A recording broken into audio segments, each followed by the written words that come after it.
To use your digital journal, open the PDF on an iPad. Select the button from the upper right corner and choose Open with GoodNotes. This will import it, and you can have the option to import it as a new document, which I always choose. If you've got files, you can choose which file to add it to. Otherwise, just put it in your main folder. Your book will now open inside of GoodNote. You can scroll forward to move page by page. To write in yours with an Apple Pencil, click on the pencil icon and choose the pen you would like. You can select a color from the upper color circles. There are lots of pre-filled options. You can do custom ones that you can permanently have on there, or you can choose from the basic palette. There's also a hex code area if you want to get super custom with your color. We'll just choose black for today.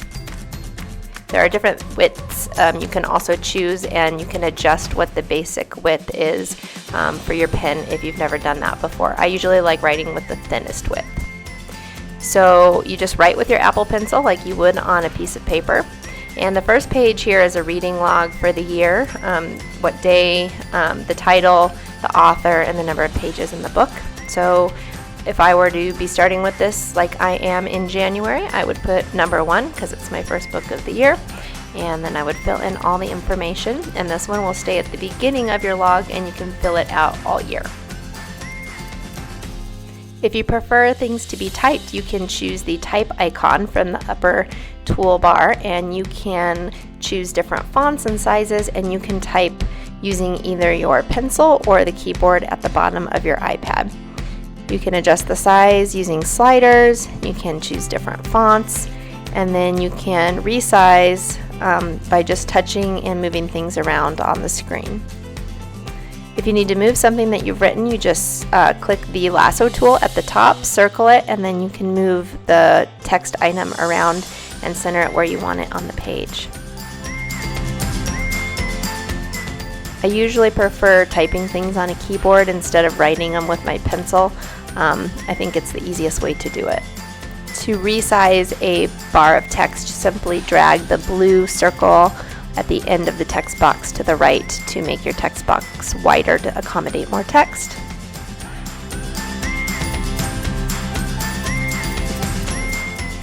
After the reading log, I've included a quote keeper, which is a place for you to record your top 10 favorite quotes of the year.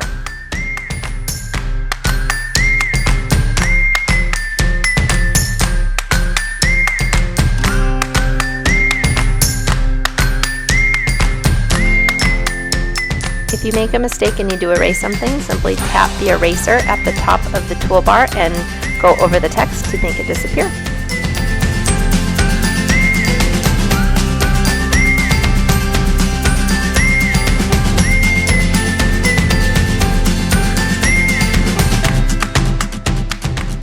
The highlighter tool is actually one of my favorite tools on GoodNotes. I actually end up using a thin highlighter to color in my doodles a lot.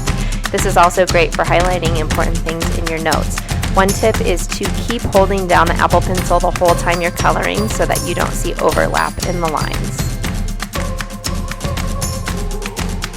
Again, you can choose any color from the menu, or you can save a favorite custom color using the custom presets. The bulk of your reading journal is month-by-month reflection journal. We set it up in a page number, quote, and response format because a lot of times I hear awesome quotes while I'm reading and I want to remember them, but I don't always take the time to write them down. So this is just a quick 3-column tool to help you record important quotes and what your gut reaction to them is. And then the page obviously is important in case you want to reference it later. I'm using the highlight tool to call out some of the most important parts of my reflection that I want to remember later. You'll see that there are quite a few boxes for each month, and if you scroll through, there are 12 months worth of reflection journals, and then there are also some extras at the end if you want to add a blank one in if you read more than one book. Each month also has a month-end recap. You can date the date you fill it out, and there are 4 different questions for each month to make you reflect on the reading. You definitely don't have to do this. If you don't like these, you can delete them from your notebook. Not a problem at all, but they are there if you want to think a little more deeply about your reading.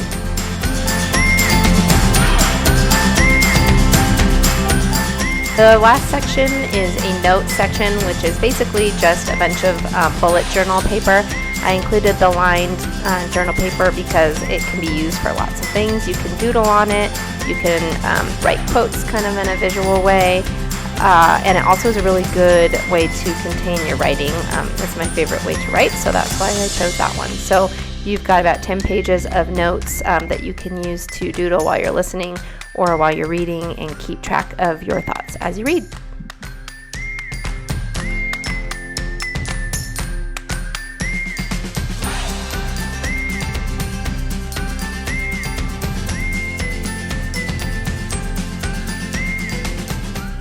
If you decide that you are a straight line person and you want to create a perfectly straight line in GoodNotes, simply draw a line and hold it for a few seconds at the end, and it will snap into a perfectly straight line.